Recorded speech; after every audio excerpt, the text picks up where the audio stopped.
दुनिया में जब भी कभी शांति, सुरक्षा और सेवा की बात आती है तो दुनिया की नज़रें विश्व गुरु भारत की तरफ टिक जाती हैं। 1971 में जिस तरीके से बांग्लादेश का हालत थी, उस समय भारत ने एक पिता के समान एक पुत्र की जिस तरीके से रक्षा करते हैं, उसकी सेवा करते हैं और सहायता करते हैं, कहीं ना कहीं भारत ने भी उसी तरीके का एक सहयोग बांग्लादेश के लिए किया था।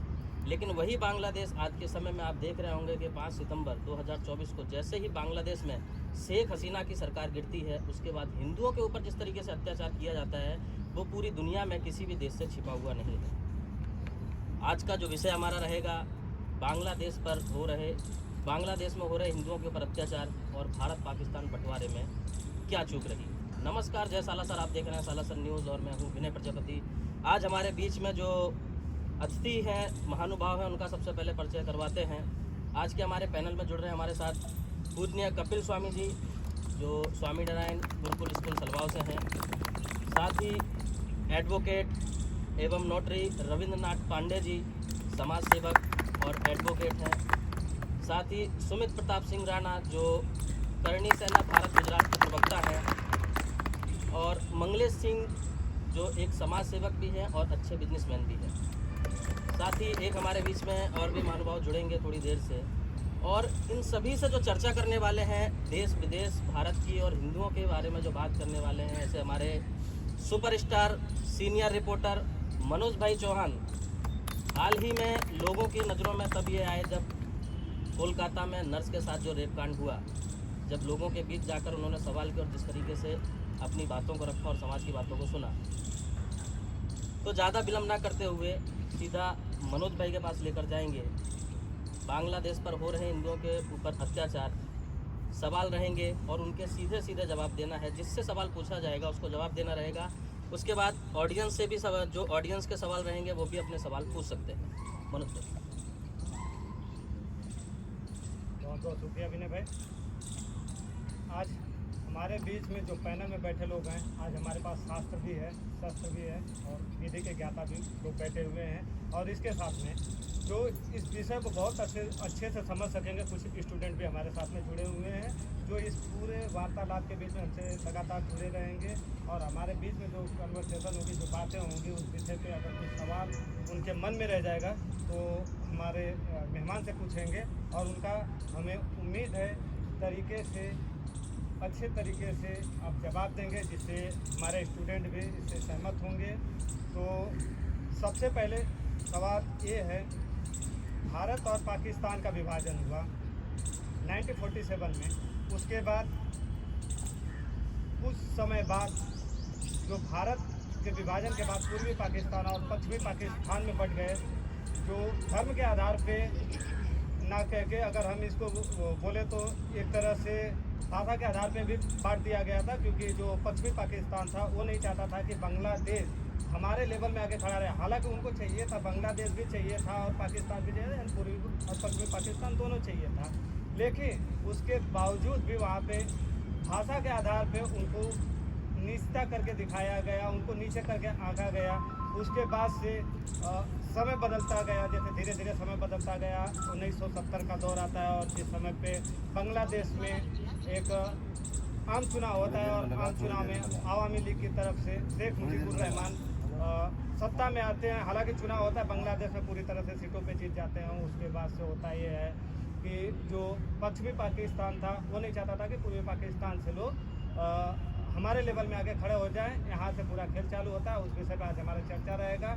दो चीज़ें होंगी, भारत पाकिस्तान के बंटवारे में कितनी गलतियाँ की गई, और 1970 के बाद जब वहाँ पे राजनीतिक परिवर्तन आना चालू हुआ, उस समय जो बांग्लादेश को आज़ाद कराने में भारत ने संघर्ष किया, उस समय पे भारत के पास इतना पावर था कि भारत उस समय बहुत कुछ बदलाव कर सकता था। आज जो धर्म के आधार पे बांग्लादेश में हिंदू मंदिर पे हमला किया जाता है, इन सब तमाम सवालों का जवाब लेंगे। सबसे पहले हम स्वामी जी के पास जाएंगे, जो हम जानना चाहेंगे कि क्या धर्म को लेके किसी भी देश में इस तरह से अत्याचार किया जाना कितना सही है और कितना गलत है। स्वामी जी, ठीक है। आप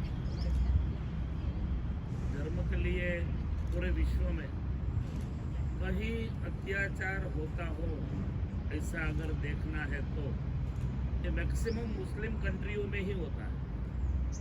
भारतीय सनातन संस्कृति ने अयम निज परोवेति गुरुनाम लघुचेतसाम उदार चरिता नाम तो वसुधैव कुटुंबकम, ये बात पूरे जन समाज को नहीं, पृथ्वी पर रहने वाले हर एक व्यक्ति को कहा सनातन धर्म ने कि पृथ्वी ऊपर रहने वाला हर एक जीव एक परिवार है।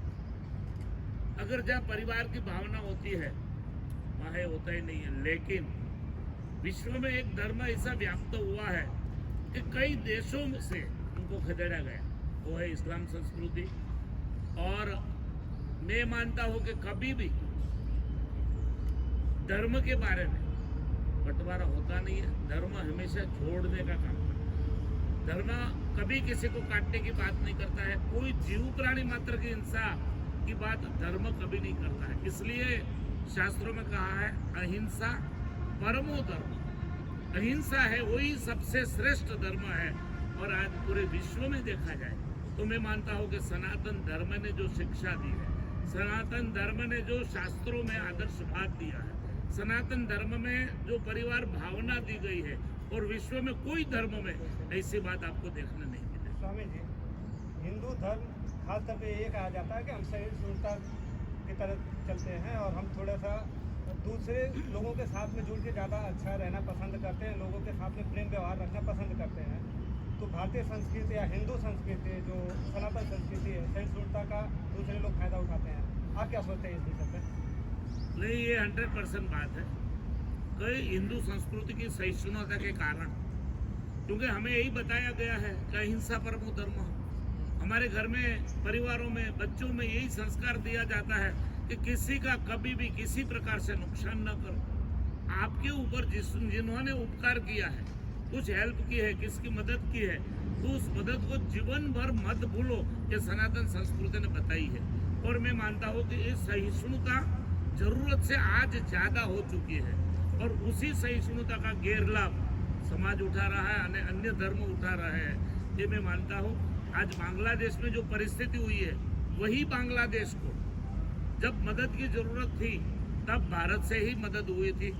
भारत ने ही तन मन धन से यहाँ से सैनिकों को भेज के वहाँ शांति और सुलझान हो, उसलिए भी भारत ने ये मदद किया था।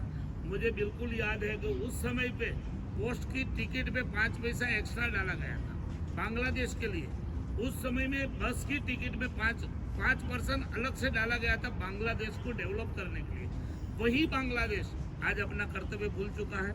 जिन्होंने हमारे ऊपर इतना बड़ा उपकार किया, उसी पब्लिक के ऊपर उनकी जरूरत से ज़्यादा सहिष्णुता के कारण आज उनके ऊपर हावी हो रहा है। और ये लंबा चलता नहीं है, लेकिन आज सनातन धर्म को नुकसान पहुंचाने की जरूरत वो काम कर रहा है।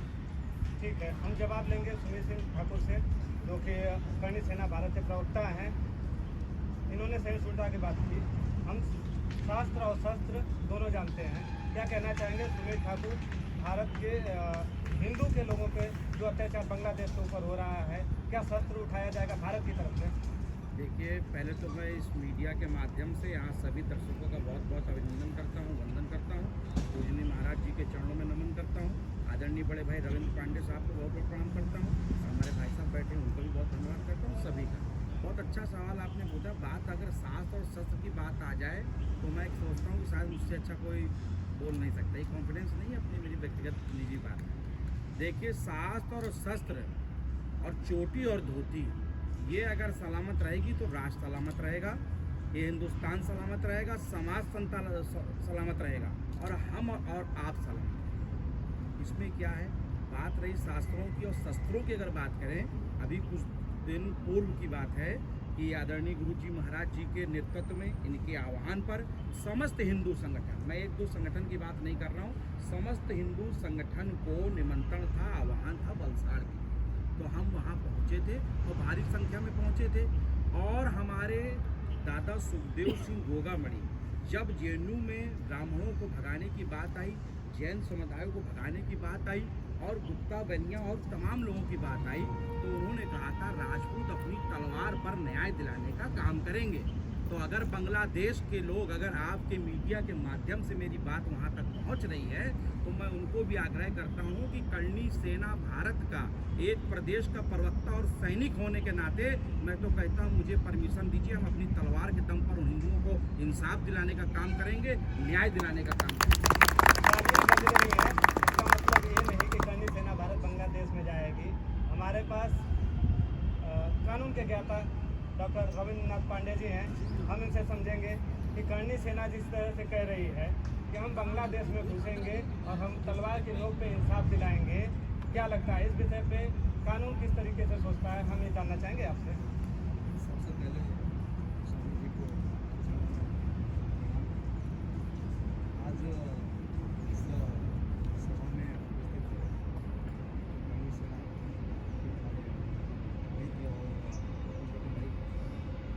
आज जो आपने अभी ये प्रश्न कहा कि इसको कानून के ऊपर क्या देखा जाए, वो ठीक है, आपकी वेदना, आपकी तकलीफ या आप जिस तरीके से कह रहे हो ये सब अपनी जगह पे है, लेकिन जो देखा जाए तो भारत सरकार ने भी पहले भी काफ़ी पहल की है।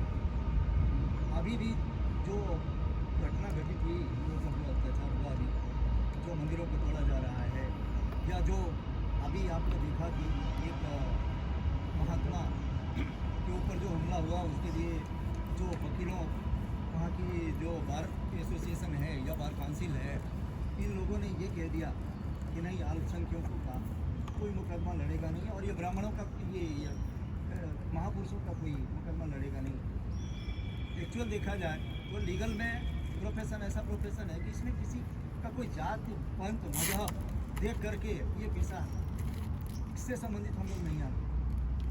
इसमें जो व्यक्ति पीड़ित है अपने पास आ रहा है, उसका लड़ना चाहिए। लेकिन वहाँ की जो गवर्नमेंट ने ये लड़ने से मना कर दिया, एसोसिएशन ने मना कर दिया, कोई वकील नहीं रहेगा, जो वकील लड़ने के लिए तैयार हुआ उसके ऊपर भी हमला किया गया, ये सब जघन्य है। और ये सारी चीज़ें जो है, इस पर मुझे योगी जी का एक शब्द याद आया, बटोगे तो कटोगे। यहाँ कोई भी कानून या कोई भी चीज़ आप तब लागू करा पाओगे जब आप संगठित हो और आपकी संख्या ज़्यादा हो। आप सक्षम है कानून। मैं बीच में रोकना चाहूँगा आपको थोड़ा सा। बटोगे तो कटोगे, इसमें विरोधाभास है। बटोगे तो कटोगे, ये अपना इंटरनल मामला है। जो सुमित सिंह ठाकुर जी ने जो कहा कि हम तलवार के नोक पे बांग्लादेश में जाएंगे, क्या इस तरह का कोई प्रक्रिया है? देखिए आपकी बात अपनी जगह पे सही है, और आपकी जो बात है कि हमें इस तरीके से किया जाए तो हम उनके सहयोग में जाएंगे और हम सहयोग करेंगे। हम इससे अमुक मुद्दे पर सहमत हैं, लेकिन अमुक मुद्दे पर सहमत नहीं भी हैं। इसलिए कि ठीक है आपने कहा, लेकिन वो चीज़ें जहाँ गवर्नमेंट और प्रशासन की तरीके से लड़ रहा है, तो क्या प्रशासन इस चीज़ को अनुमति देगा? ये संभव नहीं है। लेकिन आपके समर्थन और आपके जज्बात का वाकई में सल्यूट करता हूँ। ये सही है कि आपके जैसे लोग या अन्य संस्थाएं या धार्मिक संस्थाएं या अन्य जो भी हैं, वो संगठित होकर के अगर इस तरीके का काम करें तो संभव है कि इसका निजात लाया जा सकता है। ठीक है, इसी बीच में हमारे एक मेहमान जो अभी देर से पहुँचे हैं, तो वो भी अभी पहुँच गए, तो हम चाहेंगे कि वो भी हमारे बीच में आए और उनसे भी सवाल किया जाएगा। और सवाल आसान नहीं होगा, वो लेट से है, मुस्कुराते हुए आ रहे हैं, तालियों से जोरदार स्वागत कीजिए। तो रिंकू तिवारी जी हमारे साथ में है, हम उनसे थोड़ी देर में अपने सभी सवालों का जवाब लेंगे। इससे पहले कि समाज के बीच में है जो एक अच्छे बिजनेसमैन भी हैं, समाज में फंड की ज़रूरत होती है समाज को अच्छे से चलाने के लिए। अगर बांग्लादेश से लोग भाग के इंडिया के अंदर आते हैं, इंडिया के इकोनॉमी पे कितना फ़र्क पड़ेगा, और भारत जो एक बिल पास किया था उस पर जो बाहरी लोगों को, अल्पसंख्यक लोगों को, जो बाहरी हिंदू हैं, खास करके हिंदुओं को ही कहा जाएगा, जो हिंदू हैं भारत में आएंगे, भारत के अंदर कितना फ़र्क पड़ेगा भारत की इकोनॉमी पे? जवाब दीजिए। इसके लिए मैं बोलना चाहूँगा, आ रहा हूँ सुमित ठाकुर जी, आपके पास आ रहा हूँ। भारत के अंदर बांग्लादेशी घुसपैठ कुछ 5 करोड़ के आसपास, और जितने माइनॉरिटी हिंदू हैं बाहर कंट्री में रहते थे, वो ऑलमोस्ट अराउंड 5 करोड़। तो ये अदला बदली हो जाती है तो इकोनॉमी कुछ ज़्यादा फर्क गिरेगा नहीं। पर अगर हम 5 करोड़ को भी अपने पास ले लेंगे और इनको 5 करोड़ को भी रखेंगे तो डेफिनेटली इकोनॉमी के ऊपर काफ़ी बोझ होगा। हम सबके, हमारे बच्चों पे भी काफ़ी बोझ होगा उस चीज़ का। उसका गवर्नमेंट को भी काफ़ी ध्यान मतलब रख रही है। सीए कानून इसी तरह से लेके आया था कि जो ज़रूरतमंद है उनको ही मतलब यहाँ का नागरिकता मिलेगी। और दूसरे ये भाई साहब ने बोला कि हम दरबार बिल पे काट डालेंगे। नहीं, ठीक बात, हम अभी इसी को कंटिन्यू करेंगे कि वहाँ के लोग, जबकि अभी हिंदुस्तान के अंदर देखा जाए तो अभी इतनी तरीके से भारत सरकार जो है, अभी वर्तमान सरकार जो है, बहुत सारी वैकेंसियाँ भारत सरकार के पास खाली पड़ी हैं। अगर बांग्लादेशियों को लेके आएंगे, इकोनॉमी के तौर पे देखा जाए, आज भी हिंदुस्तान के अंदर अगर हम दूसरे की सहायता करने जाते हैं, ठीक बात, भारत के अंदर आज भी बहुत लोग ऐसे हैं जो झोपड़ियों में रहते हैं, तो उनकी विकास को छोड़ के बांग्लादेश से बुलाएं और इनको यहाँ का नागरिकता दें, कितना सही रहेगा। डायरेक्ट नागरिकता देना तो प्रक्रिया है, भारत की प्रक्रिया है। किसी को भी बहुत ज़्यादा नुकसान, किसी देश को नुकसान करने वाला है, क्योंकि आपके रिसोर्सेज से उनको आप देने वाले, तो अपने बच्चों का पेट काट के उनको देने वाले, तो किसी को नुकसान करने वाला है। पर जो 5 करोड़ बांग्लादेशी हैं भारत के अंदर, उनको आप बाहर करके उनको ले लेते हो तो उतना इम्पैक्ट नहीं गिरेगा। फिर भी अगर मतलब जैसे आखिर क्यों लेना है उनको, जवाब लेंगे करणी सेना भारत के प्रवक्ता। आप हाथ ऊपर किए थे, कुछ रह गया था जब हमारे बीजेपी गया था। मैं आपके इस मीडिया के माध्यम से सभी परिपक्व लोग बैठे हैं, वो आदरणीय हैं, मेरी बात को कोई अन्यथा मत लीजिएगा। और बहुत सब प्राउंड टू सिंसियर, बहुत समझदार हैं, क्योंकि हम लोग एक डिबेट में बैठे हैं, ऑन कैमरा बोल रहा हूँ, मेरी बात नहीं, क्षत्रिय जो हैं, क्षत्रिय आज से नहीं, 200 साल पहले जब भारत गुलाम हुआ उस टाइम पे भी लड़े, और आप जब बाबर आए, मैं आपको धन्यवाद दूंगा, कम से कम आपने अपने मीडिया के माध्यम से इस बात को एक्सेप्ट किया। और दूसरी चीज, यहाँ सब लोग परफेक्ट लोग बैठे हैं, मेरी बात को कोई अन्यथा नहीं लेगा। मैं आदरणीय, परम आदरणीय बड़े भाई अधिवक्ता जी से कह रहे हैं कि हमको हमारी जनता अच्छे से जानकार है, क्योंकि सवाल सुन लीजिए मेरा। हमारे देश में बहुत क्या लोगों है ने कि लड़ा, प्रवक्ता अगर है तो उसकी जिम्मेदारी उतनी हो, अगर साथ में अधिवक्ता बैठे हुए तो उनसे ज़्यादा रिस्पॉन्सिबिलिटी उनकी है, ठीक है ना। हमारे आदरणीय रविंद्र पांडे जी, हमारे बड़े भाई साहब ने एक बहुत अच्छी बात कही, लेकिन मैं आपकी मीडिया के माध्यम से ये सवाल भी है, मेरा कटाक्ष भी है, मैं चाहूँगा कि उसका उत्तर दें। हालांकि ये कि कोई राजनीतिक वो नहीं है, लेकिन फिर भी अगर जहाँ समाज की बात आती है, क्योंकि विरोध अगर आपका नहीं है कहीं, तो इसका मतलब जहाँ इंसाफ और न्याय की बात आ रही है, आप वहाँ भी खामोश बैठे हैं। तो इसलिए मैं बोलना चाहूँगा कि आपने बहुत अच्छी बात बोली मान्यवर से, मैं चाहूँगा कि वहाँ की बात और काउंसलिंग ने बोला कि अगर उनका स्वामी जी का कोई मुकदमा लड़ता है उस कोर्ट परिसर के अंदर, तो हम उनको लड़ने नहीं देंगे। मेरी बात शायद सही है। तो मैं चाहूँगा गुजरात या उत्तर प्रदेश या जहाँ तक आप तो बहुत माने जाने वकील हैं और आप किसी भी नाम के मोहताज नहीं, मैं चाहता हूँ कि गुजरात बार काउंसिलिंग ने क्या कोई ऐसा वहाँ पे ज्ञापन दिया या किसी ने यहाँ से बोला कि नहीं हम लोग चलेंगे यहाँ से, उनके खिलाफ नारेबाजी या उन वकीलों के खिलाफ क्या कुछ किया, तो मैं ये पूछता हूँ। दूसरा चीज़ बहुत अच्छा विनय भाई ने हमारे पूछा था, यहाँ पे बहुत लोग हमारे बीजेपी के लीडर्स होंगे, उनके सक्रिय सदस्य होंगे, मेंबर्स होंगे, मैं उसमें पूछूंगा। आपने पहला शब्द बोला था कि वहाँ की जो प्रधानमंत्री है बांग्लादेश की, उनको वहाँ से यहाँ शायद सुरक्षित स्पॉट करके लाया गया। क्या नाम बताया था सर आपने?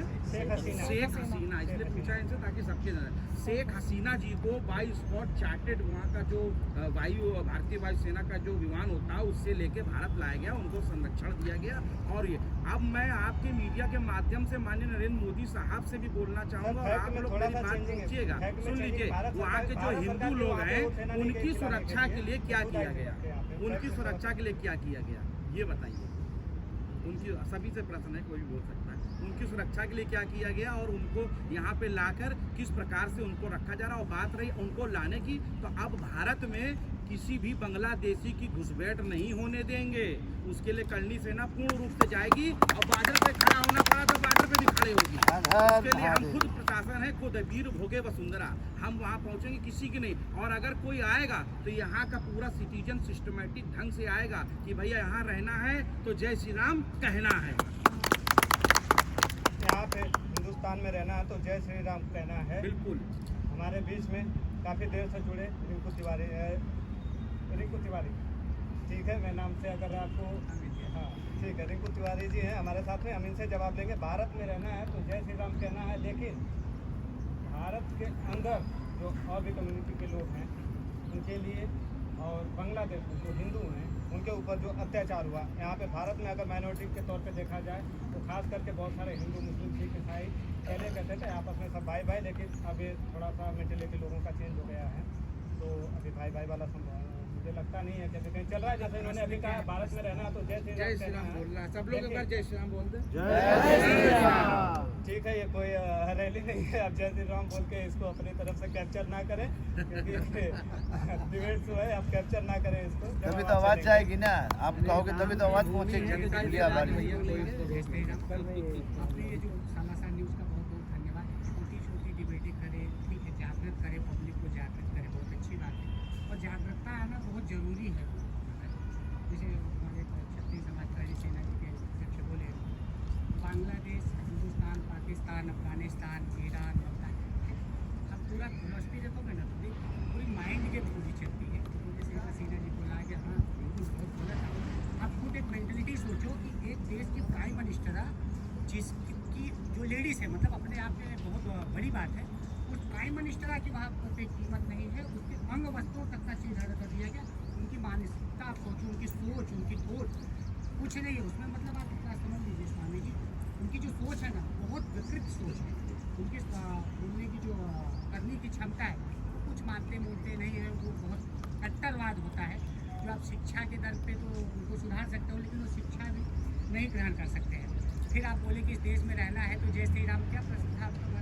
जय श्री राम। देखिए एक्चुअली उन्होंने सवाल आपका क्लियर हो जाए। मेरा कहने का मतलब है हिंदुस्तान में रहना है तो जय श्री राम कहना है। वैसे बांग्लादेश में, अगर बांग्लादेश में रहना है तो अल्लाह अल्लाह कहना वो भी करना है। एक्चुअली बांग्लादेश वहाँ पे माइनॉरिटी है तो माइनॉरिटी को दबाया जा रहा है। महाराज बांग्लादेश मानसिकता तो हर तरफ विकसित हो रही है। बांग्लादेश कोई देश नहीं है, पाकिस्तान कोई देश नहीं है महाराज। ये सब अखंड भारत है। सनातन हमारा जो सनातन धर्मनिष्ठा राम है, रामम नाम राम हमारे धर्म है।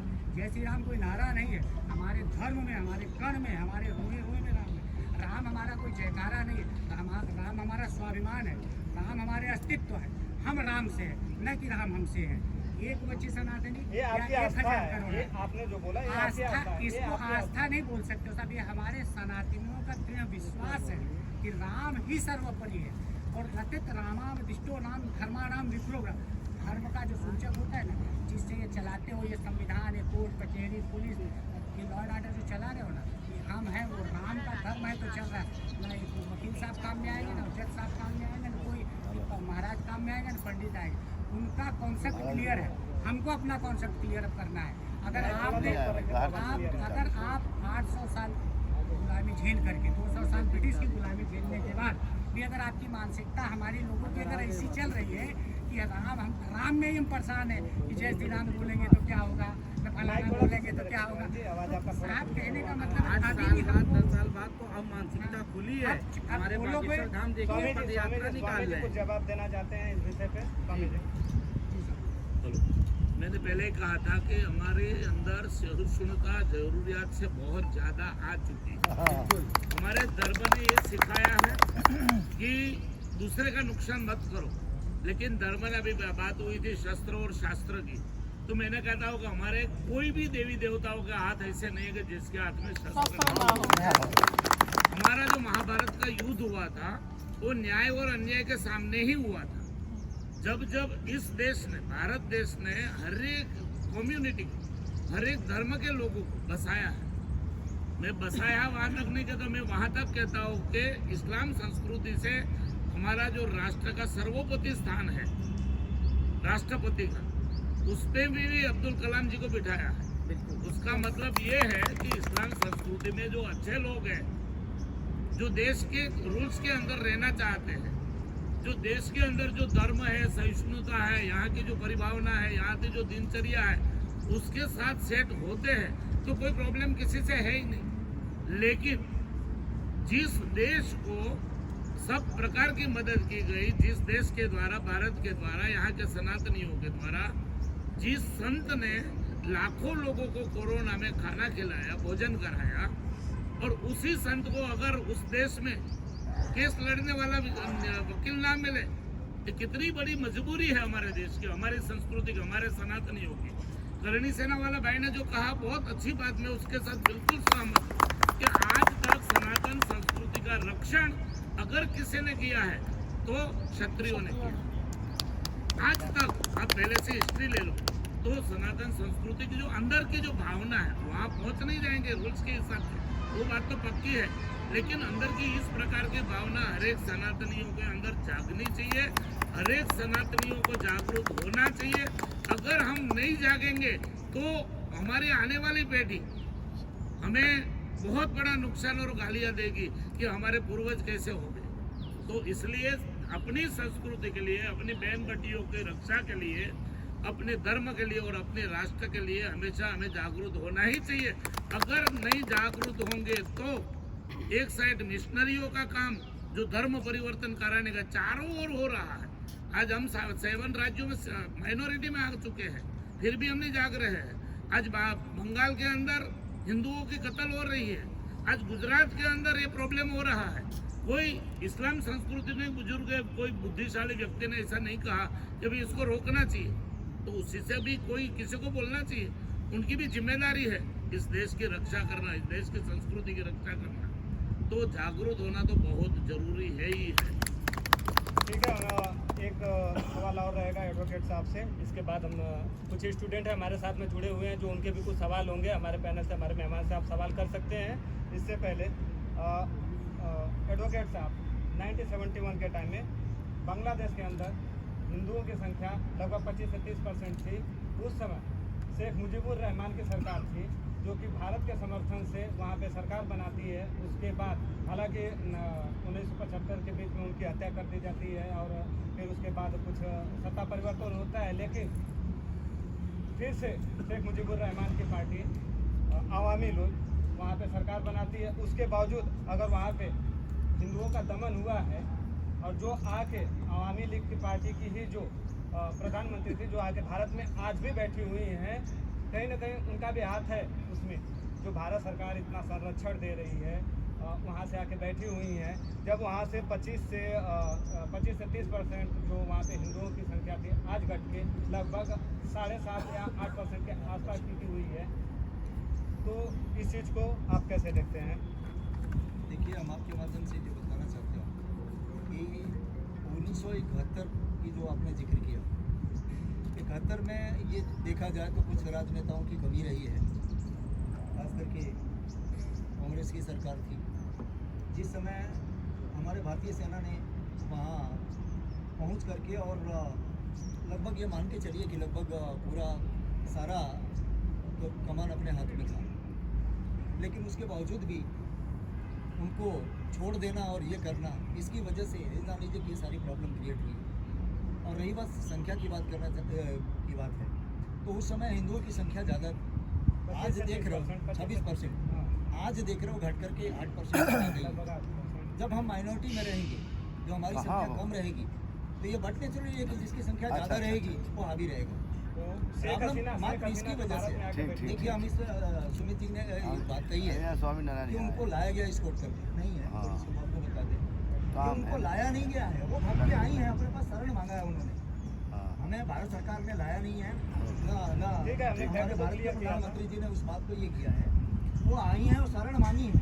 तो अपना देखिए हिंदू राष्ट्र है पहले से ही, और जो आया है उसमें कहा जाता है कि अगर कोई भी व्यक्ति आ गया तो शरणागत हो गया, अपने पास झुक गया और आकर के अगर मदद की, अगर जो गुहार कर रहा है, हाँ उसमें भी लिया था। तो आकर के अगर कोई व्यक्ति कह रहा है कि मुझे शरण दीजिए, तो भारत सरकार ने उनको शरण दिया है, क्योंकि अपने में कहा जाता है अतिथि देवो भव।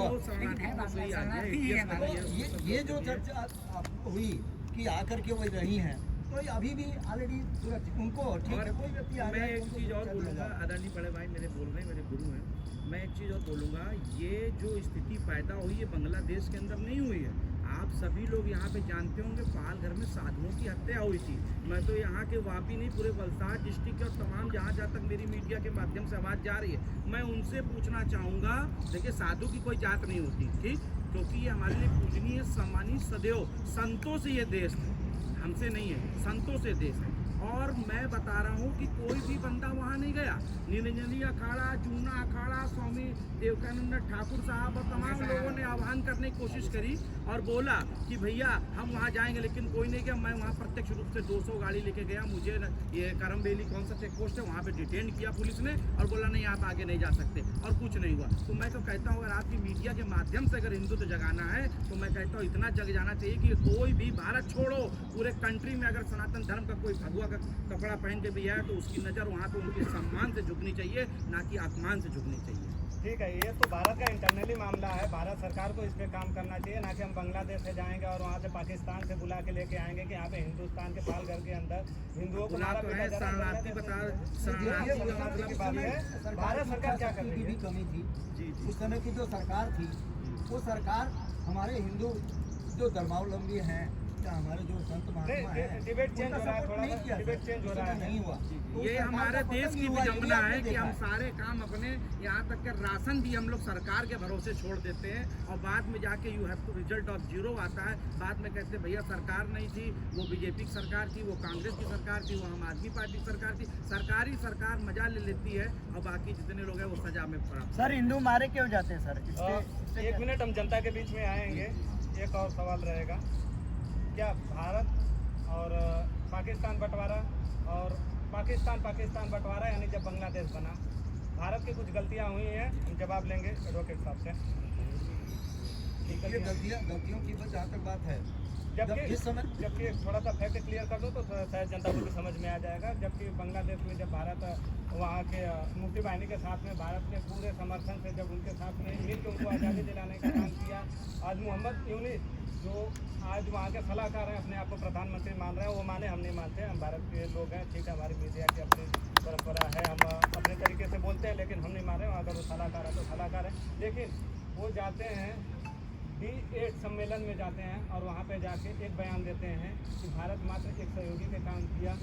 उस समय भारत सरकार आहत क्यों नहीं हो रही है इस चीज़ से और क्या कार्रवाई कर रही है? देखिए, कहने के लिए किसी को रोका नहीं जा सकता है, कौन क्या स्टेटमेंट देता है उसको रोका नहीं जा सकता। लेकिन यह काट सत्य है कि भारत ने शुरू से ही सपोर्ट किया और सपोर्ट की वजह से ही है। अब रही बात बंटवारे की, जो आपने बात की, बंटवारे में भी सबको अपनी तरीके से धर्म, जात, पंथ, मजहब में जीने का, रहने का अधिकार दिया गया था। अब देखिए, जो हिंदुओं की संख्या वहाँ पे रही, चाहे पाकिस्तान हो या बांग्लादेश में हो, और वहाँ पे संख्या कम होने की वजह से अब जहाँ संख्या जिस व्यक्ति की ज़्यादा रहेगी, तो स्वाभाविक सी बात है कि जो कम संख्या वाले लोग हैं उनको प्रॉब्लम होगी। और आज जो फेस कर रहा है मात्र इसी की वजह से फेस किया जा रहा है। और रही बात सरकार की, जो आपने बात की, तो सरकार देखिए, सरकार किसी के आंतरिक मामले में हस्तक्षेप नहीं कर सकती। नहीं, लेकिन आहत तो हुए हैं ना, एक भारत ने जो वहाँ पे अभी देखिए, हम खेद व्यक्त कर सकते हैं किसी भी घटना को, हम उसको खेद व्यक्त कर सकते हैं या हम 93,000 सैनिक बांग्लादेश में एक साथ, आज तक का वर्ल्ड रिकॉर्ड है, इतने सैनिक कभी भी एक साथ सरेंडर नहीं किए। आज वहाँ पे भारत का जो स्मारक बना हुआ है, 93,000 सैनिक जो वहाँ पे एक अपने हथियार डाल दिए, आज वो स्मारक भी तोड़ा जा रहा है बांग्लादेश के अंदर। भारत सरकार अमुक दर्शक बने देख रही है। देखिए सर, ये भारत सरकार की, जहाँ तक आपने बात किया कि मुख्य दर्शक बन के देख रही है, आपने उस घटना को का, उस समय की घटना को पहले आपने लिया है। उस समय की सरकारों को देखिए कि कुछ पाकिस्तान, ये पंजाब के कुछ जगहों के लिए मात्र, और पूरी की पूरी सेना को फिर वापस बुला लिया गया।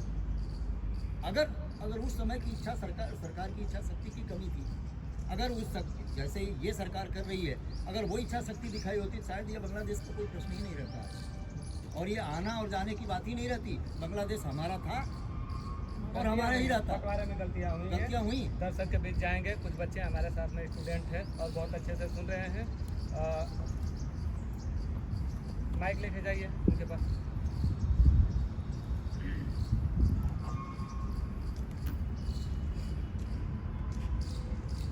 क्या नाम है आपका? सर, मेरा नाम उज्जवल शर्मा है। मैं B.Com final year Swaminarayan pharmacy college का छात्र हूँ। मेरा कुछ प्रश्न जो है थोड़ा लंबा हो सकता है, मैं आप लोग से चाहूँगा कि थोड़ा उसको पूरा सुने। मेरा प्रश्न ये है कि जैसा कि आज बांग्लादेश का जो स्थिति है, वो किसी भी कंट्री का, या जैसे हम बोले कि किसी भी जगह का वो स्थिति कब उत्पन्न हो सकता है, जब वहाँ का जैसे हिंदू संगठन है तो मजबूत एकजुट नहीं रहता तब ये उत्पन्न हो सकता है, मतलब उनके अंदर यूनिटी नहीं होगा, उन्होंने अपने आप को डेवलप नहीं किया जैसे, तो इसी की वजह से वहाँ पे ये मतलब ये चीज़ वहाँ पे देखने के लिए मिल रहा है। हमारे इंडिया के अंदर हम इसी चीज़ को अगर देखने जाएंगे तो हमारे इंडिया के अंदर क्या हो रहा है, हमारा जो हिंदू जो कल्चर है उसके अंदर अलग अलग जाति, अलग अलग धर्म, स्टेट, उसके बाद भी उसके अंदर भी जाति के बाद आरक्षण जो दे दिया गया, एक जो सबसे बड़ा मुद्दा है जो कि कभी ख़त्म नहीं हो सकता है। आरक्षण ऐसा चीज़ है जिसको हम कभी नहीं ख़त्म कर सकते। तो क्या ये सब होने के बाद, जैसे कि हम देखें कि पहले पॉलिटिक्स या इलेक्शन के लिए ST SC या OBC को रिजर्वेशन दिया जा रहा है, उसके ऊपर मैं कमेंट नहीं कर रहा हूँ, मैं खाली मेरा जो डाउट है मैं वो पूछ रहा हूँ कि इसके ऊपर आरक्षण दे दिया गया और अब चल के ये जो चीज़ सामने आ रहा है कि जनरल कास्ट जो बिलोंग करते हैं उनको भी ये चीज़ सामने आ रहा है कि हमें भी वो चीज़ मिलना चाहिए, हमारी जो अगर हमने काबिलियत है तो हमें वो चीज़ नहीं मिल पा रहा है। तो कहीं ना कहीं हिंदू के अंदर भी तो वो असंतुष्टि है, वो बट रहे हैं, कहीं ना कहीं जाति के नाम पे, धर्म के नाम पे वो तो बट ही रहे हैं। और स्टेट में देखा जाए लैंग्वेज बैरियर से लेके, मतलब आज भी हम, जैसे मैं खुद बिहार से बिलोंग करता हूँ, तो वहाँ से मैं जब गुजरात में आऊँ तो वहाँ पे एक उत्तर भारतीय और गुजरात के अंदर एक देखने के लिए मिलता है कि थोड़ा डिस्क्रिमिनेशन या ये चीज़ जो मैंने फेस किया है। और अब हालांकि धीरे धीरे नॉर्मलाइज हो जाता है, लोग उसमें ढल जाते हैं, पर क्या ये सब होने के बावजूद क्या हिंदू समाज भारत के अंदर एकजुट हो पाएगा? जो हमारा क्वेश्चन अराइज होता है कि इतना होने के बावजूद क्या हमारा हिंदू समाज एकजुट हो के, क्या ऐसी संभावना भारत के अंदर कभी होने के चांसेस नहीं है? यहाँ पे बैठे सभी महानुभाव से मेरा ये प्रश्न है। ठीक है, जवाब लेंगे हम बिल्कुल तिवारी जी से। और सवाल को इनको थोड़ा सा शॉर्ट कर देता हूँ क्योंकि काफ़ी लंबा चला है उन्होंने। उनका कहने का मतलब आरक्षण मेन चीज़, और दूसरा जो हिंदू संगठन होगा, हिंदू संगठित होगा कि नहीं होगा। ये देश आपने जो प्रश्न किया है कि मतलब अजीब सोचने जैसी है। बात पहले आरक्षण की कर लेते हैं। आरक्षण एक्चुअली जातिवाद के तो मैं पर्सनली भी नहीं हूँ। आरक्षण की आवश्यकता है, होनी ही चाहिए, मिलनी भी चाहिए, लेकिन एक्चुअल में जिसको ज़रूरत है उसमें चाहे कोई भी हो, चाहे क्षत्रिय हो, ब्राह्मण हो, शूद्र हो, कोई भी आवश्यकता के अनुसार आरक्षण होना चाहिए। ऐसे आप इसको ऐसा समझिए कि जब कोई लड़का पढ़ता है, आप पढ़ते हो, आप क्या फैसिलिटी मिलती है? कोई बच्चा ब्राह्मण का हो, क्षत्रिय का हो, वैश्य का हो, शूद्र का हो, गरीब भी होते हैं, तो उनको वो फैसिलिटी नहीं मिलनी चाहिए। इसके लिए उसको करना चाहिए, आरक्षण होना चाहिए। उसके लिए टाइम लिमिट बना दीजिए आप, उसके हिसाब से 10 साल, 20 साल, 50 साल, जो भी उसमें बहुत चर्चाएँ हो सकती है। ये तो आरक्षण का। अब रही बात हमारी देश, हमारी एकता, हमारी अखंडता, हमारी विविधता, हमारी भाषा, हमारी परिभाषा, चाहे आप बिहार को, मैं यूपी का हो, महाराष्ट्र का हो, गुजरात का हो, साउथ को, कोई भी एकता है, उसमें कोई शंका नहीं है कि आपके हिंदुत्व में एकता नहीं है। एकता है, थोड़ी बहुत डिस्टेंसियाँ हैं, थोड़ी कमियाँ हैं, छोटी छोटी बातों को लेके थोड़ा बहुत मन मुटाव है, बाकी हमारी एकता में, हमारी भाषा में, परिभाषा में, उसमें आप उसको एकत्रीकरण एकदम नहीं कर पाओगे। चाहे राजस्थान हो, चाहे यूपी हो, चाहे गुजरात हो, एकता है। बस एक धर्म हमको यही सिखाता है, धर्म हमको एकाग्रचित करता है, एक पद पे लेके जाने के बाद यही काम धर्म का है। वो चाहे आप राम को मानो, कृष्ण को मानो, माता जी को मानो, ठीक है, ठीक है, ठीक है।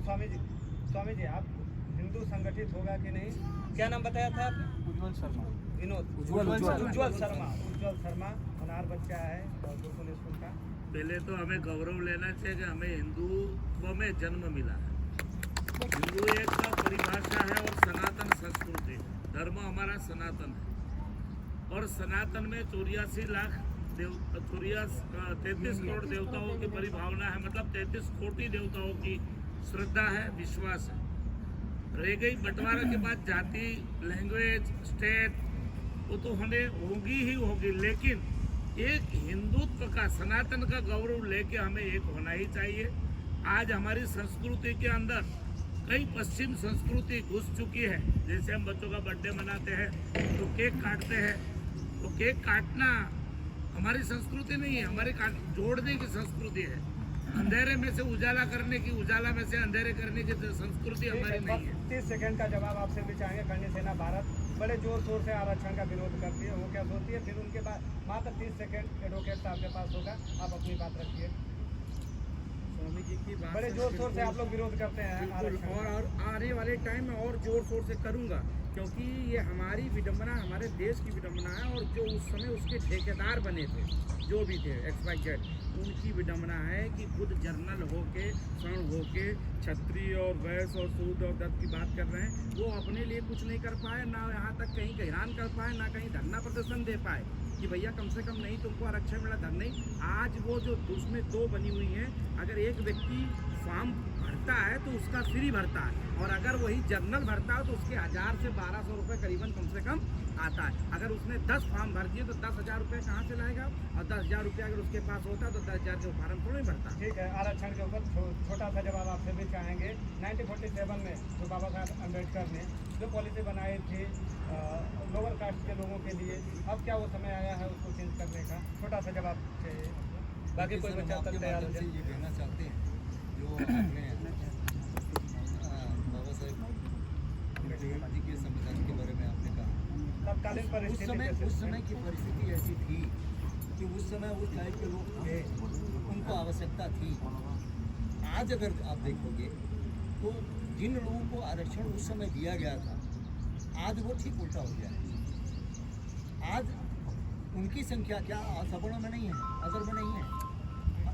मेरा पर्सनल ऐसा मानना है, या जो समय की मांग भी है कि किसी भी जाति का, कोई धर्म का, पंथ का, मजहब का, किसी भी व्यक्ति को जो उसके लायक हो, योग्य हो।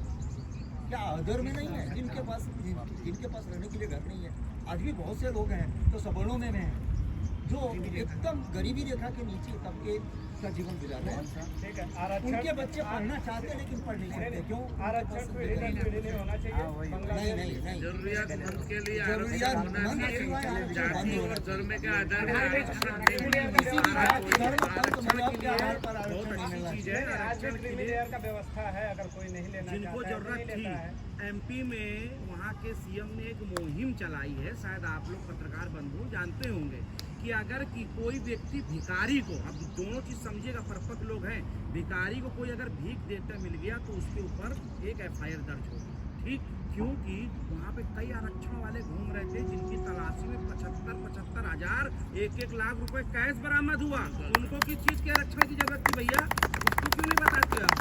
तो वो आरक्षण नहीं चाहिए, समय बदल गया है। तो वीर भोगे वसुंधरा, तो आगे बढ़ना है सबको, और समाज की हर एक गतिविधियों में हम लोग को ध्यान रखना है कि भैया वो 75,000, 1 लाख, 2 लाख उनके बोरों के नीचे से आ रहा है। अब वो कहते हैं हमको सिलेंडर फ्री चाहिए, हमको उज्ज्वल योजना चाहिए, हमको फला चाहिए, तो भैया ठीक है, कुछ बच्चे और है, टाइम काफी ज्यादा हो गया। सबसे ज्यादा पैसे तो उन्हीं के पास है। जी वही मैं इनको सबसे ज्यादा उन्हीं के पास है। बिल्कुल, और उसके बाद भी आरक्षण उसके बाद भी चाहिए। आरक्षण चाहिए। जी सवाल आपके काफी है क्या? थोड़ा सा है क्वेश्चन। हमारे का जोरदार ताली बजाइए। ठीक है, ये आरक्षण इस डिबेट शो में इसलिए आ गया क्योंकि वहाँ पे भी जो अभी बांग्लादेश में हुआ, कहीं ना कहीं आरक्षण पीढ़ी दर पीढ़ी चल रही थी, जिसको लेकर वहाँ के स्टूडेंट ने पार्लियामेंट पे हमला किया, फिर वहाँ पे शेख हसीना को भागना पड़ा। तो ठीक है, आरक्षण अगर बच्चे इस चीज़ को अच्छी तरीके से समझना चाहते हैं, क्योंकि देश के भविष्य हैं, कुछ बच्चे और हैं, लेकिन आपका सवाल कुछ और रह गया है। नहीं सर, मेरा क्वेश्चन डाइवर्ट हो गया है। मेरा क्वेश्चन मेन ये था कि इन सभी रीजन की वजह से क्या हमारे बांग्लादेश जैसी परिस्थिति क्या भारत में भी बन सकती है? कभी नहीं ठीक बनने है, आरक्षण वही चीज़ मैं क्लियर कर रहा हूँ। देखिए इन फ्यूचर सरकार की योजना है, और सरकार देखिए अगर जो ऐसी जिस तरीके पोजीशन में चल रहा है, भारत सरकार देखिए इसको तात्कालिक बहुत कम समय में ये शॉर्ट आउट करेगी इस विषय। कभी कोई भूखमरा नहीं होने वाला है। आप पढ़ो, मेहनत करो, अपने पैर के आगे बढ़ो। आरक्षण का काम करेगा, रूल्स का काम करेगा, हमें बढ़ के आगे बढ़ना है। और ये देश युवाओं का देश है, यहाँ कभी भूखमरा होने वाला नहीं है। बात एक ही है, एक रहो, सेफ रहो, कटेंगे तो कटेंगे। अंदर कैपेबिलिटी रहेगी। देखिए मैं आपको बता रहा हूँ, आरक्षण की जरूरत किसको पड़ती है? जो करना नहीं चाहता है, वीक नहीं, करना ही नहीं चाहता है, उसको तो ये पता है कि मैं फला कौन का हूँ, फला जात का हूँ, मुझे कितना मिलेगा ही। करने वाले के लिए कभी भी आरक्षण की जरूरत नहीं है। 1947 में जब आरक्षण दिया गया था तो उनको जय श्री राम। में देखा गया था। जय श्री राम। वो सरकार में नहीं बैठ सकते थे। उन लोगों के परिवारजन थे जो आर्थिक रूप से कमजोर थे, तो लेकिन बच्चे हैं वो सब। देखिए सर, इसको एक शब्द में मैं ये कहना चाहता हूँ कि उस समय के आरक्षण जो था ना, आरक्षण की जो परिस्थिति थी वो उन लोगों को दिया गया था जैसे हरिजन लोग हैं। नहीं बोल रहे, बच्चे बोल रहे हैं, बातें बोल रहे हैं। गाँव से बाहर रखा जाता था। जल्दी मत करो, घर अपना है। डिबेट लंबा हो जाएगा। आज भी है तो उसमें बहुत सारी चीजें सोचने की जरूरत है। कुछ बच्चे हैं और अपने सवाल के साथ यहाँ उपस्थित सभी महानुभावों को मेरा प्रणाम। मेरा नाम पटेल दीक्षा है, from B.Pharm 3rd year student. मेरा सवाल ये है कि अभी जो बांग्लादेश में अल्पसंख्यक समुदायों पर जो हमले हो रहे हैं, हिंदुओं पे या किसी भी अल्पसंख्यक समुदाय पे हमले हो रहे हैं, उस पर भारत सरकार ने जो प्रतिक्रिया ली है उनके सुरक्षा के लिए या फिर उनको न्याय दिलाने के लिए, उसमें क्या सुधार लाने की ज़रूरत है जिससे भविष्य में किसी भी देश में, अभी बांग्लादेश में जैसा हो रहा है वैसे भविष्य में किसी भी देश में ऐसा ना हो, उनके मतलब वो अल्पसंख्यक समुदायों की, हिंदुओं की रक्षा हो। उस पर भारत सरकार को क्या प्रतिक्रिया में सुधार लाने की ज़रूरत है, उस पर आपके क्या विचार है? ठीक है, मंगलेश सिंह जी हैं, हम इनसे भी जवाब लेंगे। भारत की विदेश नीति में कितना परिवर्तन होना चाहिए, सीधी सी बात है। देखिए, अभी बांग्लादेश अलग कंट्री है, उसके अंदर भारत डायरेक्ट इन्वॉल्व हो नहीं सकता क्योंकि इंटरनेशनल लॉ हाथ लगता है वहाँ, ठीक है।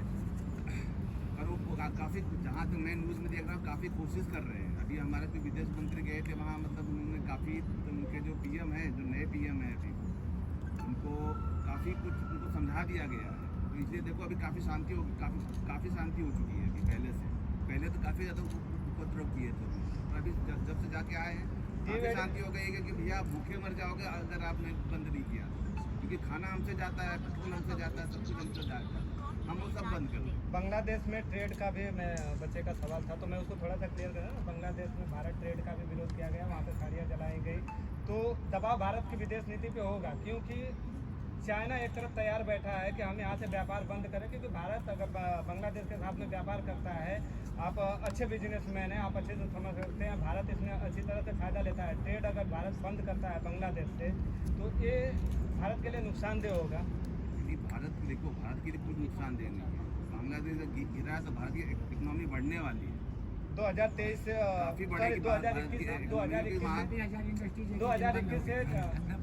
2021 से जो है भारत का ग्राफ बांग्लादेश के साथ में रिलेशन को लेके और ट्रेड को लेके थोड़ा सा ग्राफ गिरा हुआ है भारत का, और इस परिस्थिति में भारत अगर उनके साथ में व्यवहार खराब करती है या ट्रेड बंद करती है। देखिए, एक चीज़ बताऊं कि भारत 140 करोड़ लोगों का देश है, सबसे बड़ा कंज्यूमर हम ही है, हमको कुछ फ़र्क नहीं गिरना।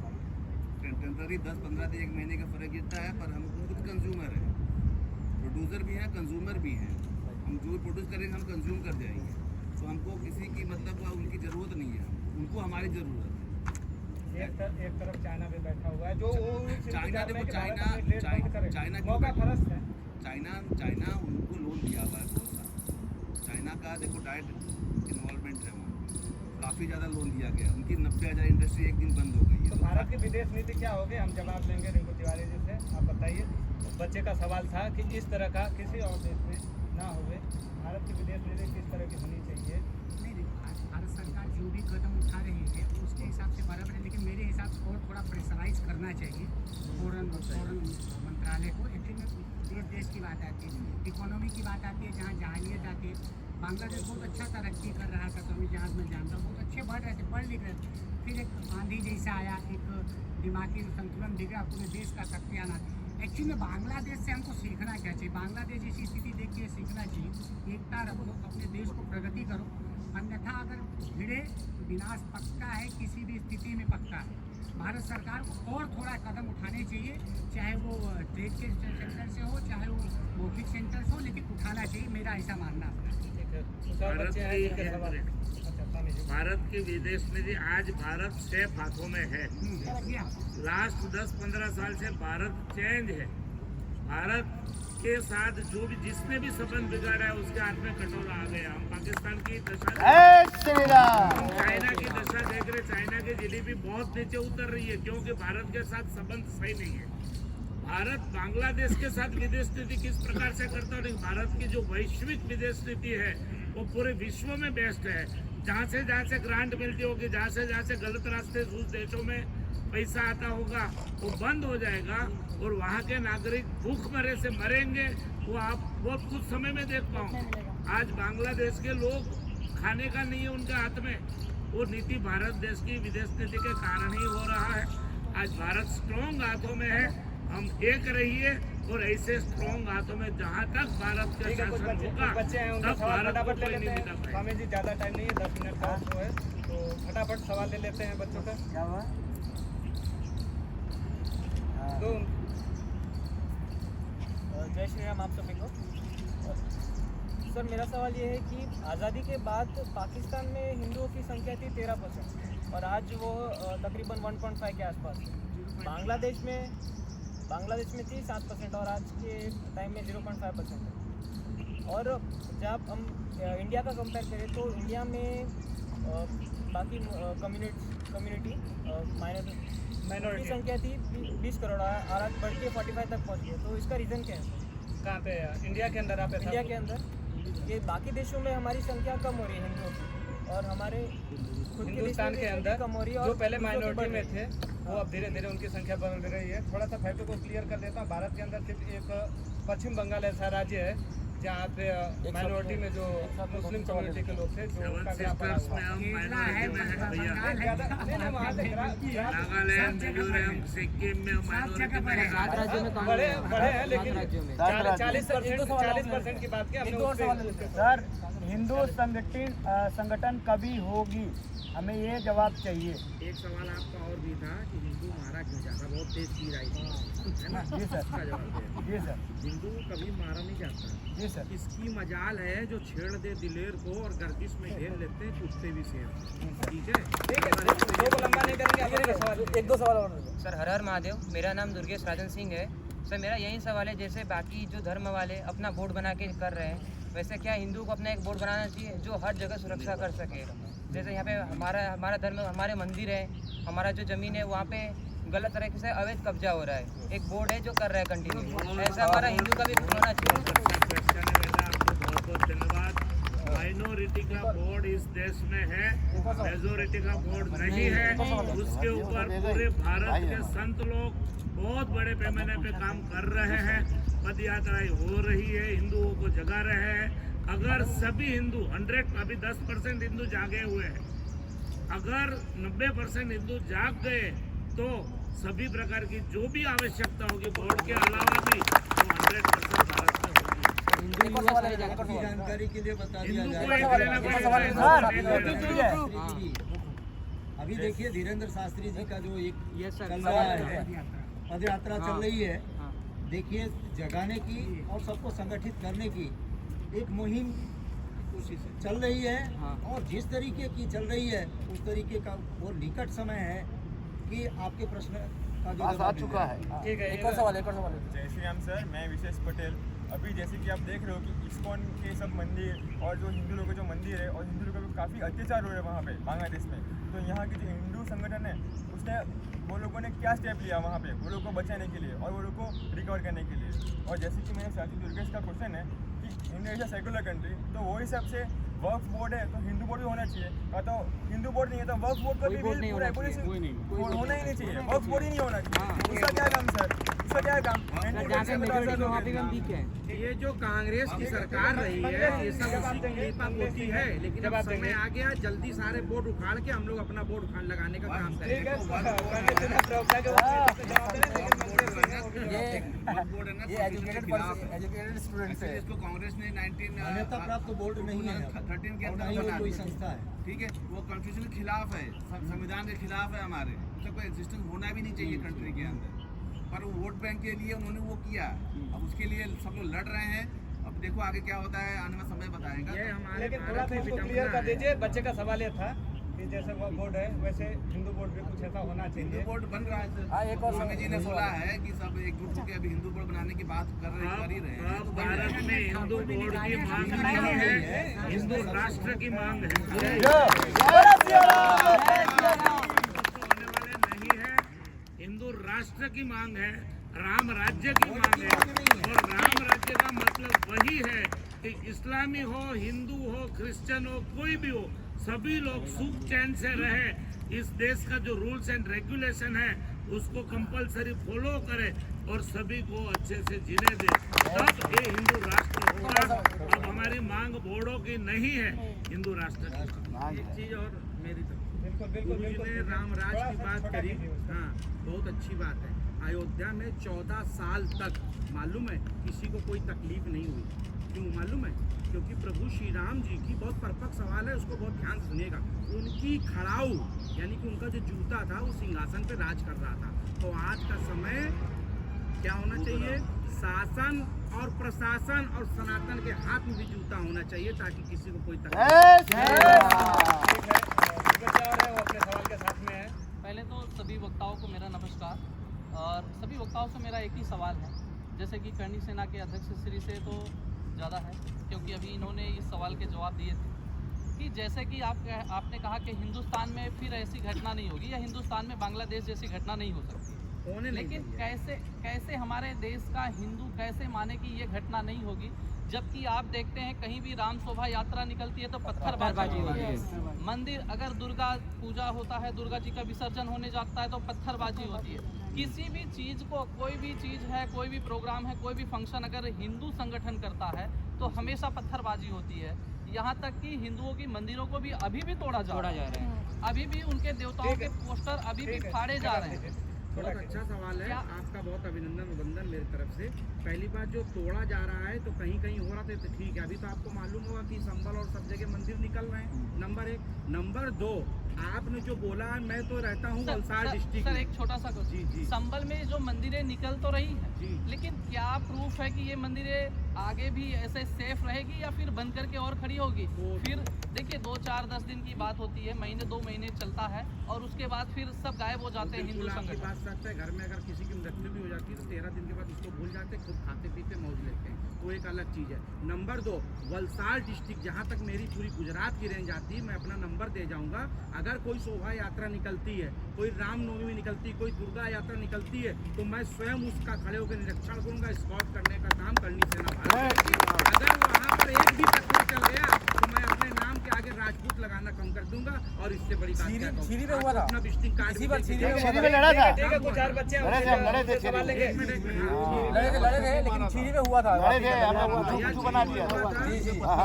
मेरा बैकग्राउंड पता करिएगा, मैं यहाँ पे इतने संगठन है। एक मिनट में भैया हमारी बात पूरी कर लीजिए, माननीय सुनिए। तो ये भारत एक लोकतांत्रिक अधिकार है, ठीक है, और संविधान के तहत यहाँ सबको कहने की बात छूट है। बाकी किसी देश में उसकी जीभ काट ली जाती है। सीरी में अगर हुआ था तो सुमित प्रताप सिंह राणा वहाँ सबसे पहले खड़े होने का काम किया था। और बताता हूँ, पूरी करणी सेना भारत खड़े होने काम थे, और इतने संगठन थे, मैं किसी का नाम नहीं लूंगा, क्योंकि भगवा झंडा राष्ट्र हित के लिए जो भी काम करता मैं उनके सपोर्ट में हूँ, मैं किसी पार्टी का समर्थन नहीं करता। अगर वहाँ सबसे पहले गवर्नमेंट कॉलेजेस है बांग्लादेश में, वहाँ एंट्रेंस पे इंडिया का फ्लैग लगा रहे हैं, मतलब पैर से कुचला जा रहा है। इसके लिए गवर्नमेंट ने क्या स्टैंड किया? और जब जो हिंदू संगठन है वो लोगों ने क्या किया वहाँ बचाने के लिए, और जो अत्याचार हो रहे हैं हिंदू लोगों पे, उस पर भी क्या मतलब अभी स्टैंड है तो इधर के ऑर्गेनाइजेशन का? बहुत अच्छा सवाल है। और मंदिर भी तोड़े जा रहे हैं सर। महाराष्ट्र में लाल बाग का राजा, उसको हिंदुओं को धक्का मारा जा रहा है, क्यों मारा जा रहा है सर?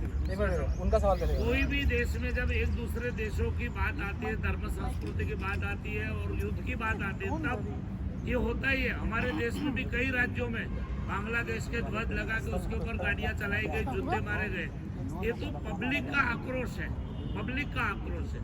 गवर्नमेंट आज जो काम कर रही है और हम लोग देख रहे हैं, मैंने बताया कि संभल में मंदिर निकल रहे हैं, किसी ने बोला कि पत्थर गिर रहे हैं, तो जो पत्थर गिराने वाले उसकी सर्विस भी अच्छे से हो रही है, वो भी आप देख रहे हैं। जय श्री राम। वो चलने लायक नहीं होता है, उनका घर भी गिराया जाता है, वहाँ बुलडोजर भी चलता है।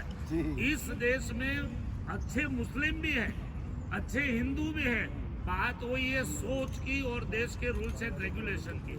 हर एक इस्लामियों को, मेरे कई मित्र मुसलमान है, मुस्लिम है, वो बहुत अच्छे से जीते हैं और हिंदुओं को भी सम्मान देते हैं। ऐसा जरूरी नहीं कि सभी इस्लामी खराब है, लेकिन जिस देश में रहना है उस देश का रूल्स फॉलो करना पड़ेगा, उस देश के मुख्य धर्म को सम्मान देना पड़ेगा, ये बात है। और उसके पीछे यही बात आएगी, हिंदू जग है। ठीक है, शो खत्म करेंगे, बस 30 सेकंड आपके लिए, 30 सेकंड आपके लिए, 30 सेकंड। देखिए बहुत अच्छी बात है, जो गुरुजी ने बोला कि इनके मित्र हैं या जो हैं मतलब और भी लोग हैं, अच्छी बात है। मैं सिर्फ एक बात कहूँगा, मैं किसी धर्म विशेष या जाति विशेष से मुझे कोई नफरत नहीं, ना मैं उनके उसके ज़्यादा जाना चाहता हूँ। दुख शोक जब जो घेर ले तो धैर्यपूर्वक सब सहो, और होगी सफलता क्यों नहीं कर्तव्य पे दृढ़ रहो। और यहाँ अधिकार खो के बैठना महादुष्कर्म है, और नियार्थ अपने बंधु को दंड देना धर्म है। अगर हमारा बंधु भी है, हमारा मित्र भी है, हमारा भाई है, मेरी बेटी है, मेरे पिता है, अगर वो गलत काम करेंगे तो उसको हमें दंड देना जरूरी है। और ये फेसबुक और माध्यम के लोग से बहुत लोग होते हैं, सवाल पूछते हैं, बहुत बात करते हैं, बुरा मत माना सब मेरे प्यारे भाइयों। लेकिन मैं कहूँगा जो सवाल पूछता मैं अपना विजिटिंग कार्ड दे के जाऊँगा। एक बार आइए और धरातल पे हमारे साथ काम करके देखिए। आखिरी सवाल लेंगे आरती सिंह है, बताइए अपना छोटा सा सवाल, छोटा ही रखिए। बहुत छोटा सवाल है, किससे सवाल है वो भी आप क्लियर कर दीजिए वहीं से, क्योंकि जवाब देने के लिए ये रिलेटेड टू इसी से कुछ अलग नहीं है। नमस्कार सभी महानुभावों को, मेरा नाम आरती सिंह है।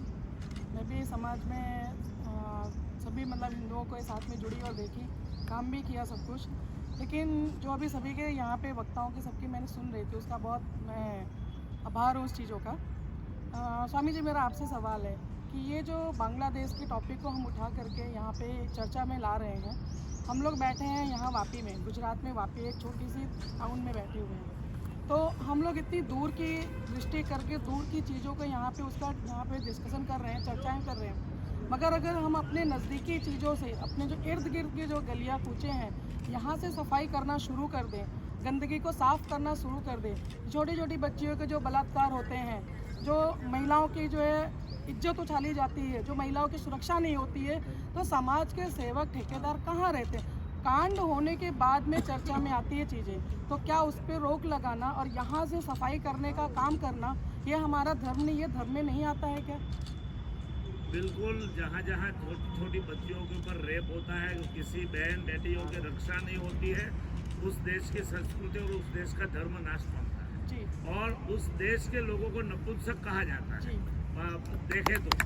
लेकिन ये प्रशासन का भी काम है।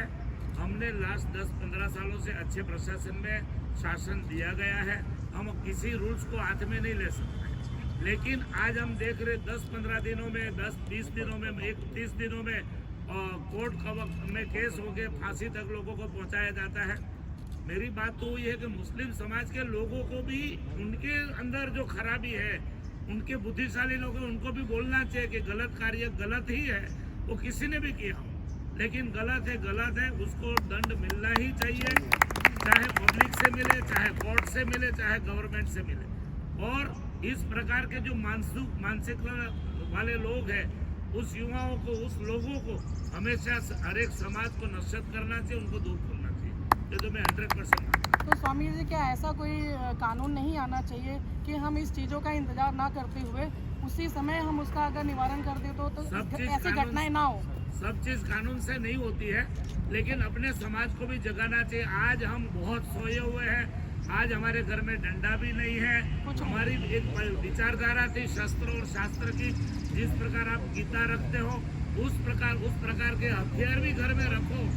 दशहरे का दिन हथियार की पूजा करो, बच्चियों को हथियारों का ज्ञान दो। आज हमारे लड़कों को, युवाओं को लकड़ी चलाना नहीं आता है, मोबाइल चलाना, ये भी बहुत जरूरी है। आज मोबाइल चलाना सीख गए हैं, छोटा बच्चा मोबाइल चलाना सीख गए। माता पिता की बहुत बड़ी जिम्मेदारी है, अपनी संस्कृति के साथ उस बच्चों का पालन पोषण करो और उसका मानसिकता इतनी कट्टरवादी हिंदुत्व के रूप से तैयार करो और उसका शारीरिक विकास भी हो, तो ये समस्या 100% अपने आप आपके डर से सॉल्व हो जाएगी। आरती सिंह जी, मैं आपके क्वेश्चन का जवाब देता हूँ। एक शॉर्ट फॉर्म जो आप बोली, ये जो बलात्कार वाला मामला है, जितनी भी माएँ हैं ना, तो सबको काली का रूप धारण करना पड़ेगा, तो ये रुकेगा वरना नहीं रुकेगा। सही बात है, हमारे शो में आए हुए सभी मेहमानों का भी हम शो खत्म करते हैं, 1 घंटे से ज़्यादा का शो हो गया है। जो आपने कहा कि इस पर सरकार और इसकी, देखिए अभी भी 1 जनवरी से आपको कानून में परिवर्तन किए गए हैं सब। मैंने सरकार को नहीं सवाल किया, बदला गया और सख्त है, सारी चीज़ें हैं, पर वोटों को इतना पावर दे दी गई है और वोटों की संख्या भी मौजूदा सरकार ने काफ़ी बढ़ाई है। और आए दिन जो पहले निकाल का रेशियो था उससे कई गुना ज़्यादा बढ़ गया है। और ऐसी घटनाएं रुकी हैं। और हम जहाँ बैठे हैं, अगर उस राज्य की बात अगर करते हैं, आपने देखा होगा मौजूदा जो गृह मंत्री जी का अभी जस्ट नोटिफिकेशन आया है। आपका जो सवाल है उसके ऊपर मैं बता रहा हूँ आपको। मौजूदा गृह मंत्री जी का एक नोटिफिकेशन आया है गृह मंत्रालय का गुजरात सरकार में कि अगर कोई भी व्यक्ति अगर अपराध कर रहा है तो वो अपराध दोबारा न करे और उससे लोगों को सीख मिले। इसके लिए आपने देखा होगा अभी शुरुआत हो चुकी है बड़ौदा में, ये सूरत में, अहमदाबाद में। अभी जो भी अपराधी इस टाइप के कृत्य कर रहे हैं या कोई भाईगिरी कर रहा है या किसी प्रकार का ये कर रहा है, तो सरकार उसको निकाल करके और पुलिस को छूट दी हुई है कि ऐसे अपराधी तत्वों को किसी कीमत पर चलाया नहीं जाएगा। उनको ला करके बरघोड़ा काट रही है और जिस जगह पे वो अपराध किए उस जगह पे ला करके और उस जगह पे उनको शो कराया जा रहा है और बताया जा रहा है कि अगर दोबारा करोगे, किसी भी बेटी बहन या किसी भी को नुकसान पहुंचाओगे तो आपकी यही हालत होगी। तो शुरुआत तो हो चुकी है, नहीं वो सही है, लेकिन ये सारी चीजों को लाने में समय लगेगा। ये घटनाएं होती क्यों है? ये कौन कर रहा है? अगर हिंदू जाग चुका है, हिंदू भाई बहन की भाईचारे की, बहनों की बातें कर रहा है, नारी की रक्षा की बात कर रहा है, तो ऐसे कर्म हो क्यों रहे हैं? वो होने क्यों दिया जा रहा है? वो मुसलमान कर रहा है ना। नहीं, ऐसा कुछ भी कहीं नहीं लिखा है। नहीं, किसी के बात, अरे कितने हिंदू इसमें इन्वॉल्व हैं। उसमें हिंदू भी रहते हैं, सिर्फ मुसलमान नहीं। हम एक टारगेट करते हैं जातवादी पे। सभी मेहमानों का बहुत बहुत शुक्रिया।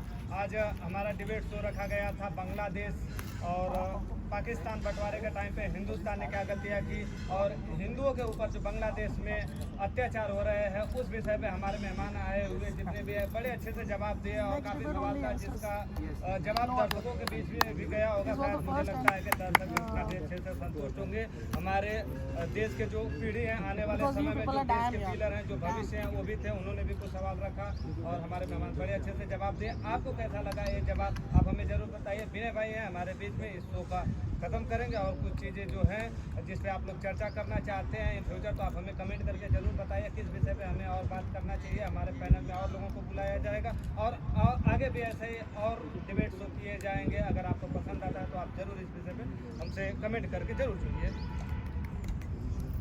आए हुए सभी मेहमानों का बहुत बहुत धन्यवाद और दर्शकों का। जैसा कि देश में लगातार इस तरीके की घटनाएं चलती रहती हैं, चैनलों पर डिबेट शो चलते रहते हैं, लोग अपनी मर्यादित भाषा में कहीं ना कहीं सवालों के जवाब देने की कोशिश करते हैं, लेकिन हमें ये भी मानना पड़ेगा कि भारत के अंदर पत्थरबाजी का जो मामला है कहीं ना कहीं वो कभी थमता नहीं। आप किसी भी शो में बैठकर कितनी बड़ी भी बातें कर दीजिए, लेकिन इन चीज़ों को शायद ना रोका जा सकता ना रोका जाता है। हम अपने चैनल के माध्यम से कभी भी इस तरीके की कोई सवाल जवाब नहीं करते कि किसी को आहत हो, लेकिन जो घटनाएं हो चुकी हैं जो समाज में चल रही हैं वो लोगों तक पहुंचाने या दिखाने का काम करते हैं। किसी एक राजनीति का व्यक्ति खुलेआम इस तरीके की भी बातें करता है कि अगर मुस्लिम समाज का कोई भी एक बच्चा अगर जीवित कहीं पर बचता है या उसके साथ कोई भी आपत्तिजनक कृत्य किया जाता है तो वो एक पत्थर लेकर भी अल्लाहू अकबर नारे बोलकर वो पत्थरबाजी करेगा। लेकिन वहीं जब दूसरे समुदाय की बात होती है तो वहाँ पर लोग चर्चा करते हैं और विषय को कुछ दिनों में भूल जाते हैं। विषय देश के अंदर बहुत सारे हैं, हम विदेशों की भी बात करते हैं। अपने चैनल के माध्यम से एक छोटा सा विषय जो लेकर आए, लेकिन कहीं ना कहीं अपने देश की भी चर्चा समाज के बीच में होती रहनी चाहिए। आए दिन रेपों के मामले भारतवर्ष के अंदर इस कदर बढ़ते जा रहे हैं, जैसे कि रोज़मर्रा की ज़िंदगी में हम रोज़ाना के जो आयाम करते हैं खाने पीने या वस्त्र पहनने के, उस तरीके से रेप के मामले भी लगातार बढ़ते जा रहे हैं। शास्त्र और शस्त्र की जिस तरीके से बात होती है, क्या वो संस्कृति हमने अपने बच्चों तक पहुंचा पाई, समाज तक पहुंचा पाई? इन सभी चर्चाओं को लेकर अगले सप्ताह फिर एक बहुत बड़ा डिबेट शो लेकर आएंगे जो धर्म और संस्कृति से जुड़ा रहेगा, शस्त्र और शास्त्र से जुड़ा रहेगा। ये सभी देखने के लिए आप जुड़े रहिए हमारे साथ और देखते रहिए सालसन न्यूज़। जय हिंद, जय भारत।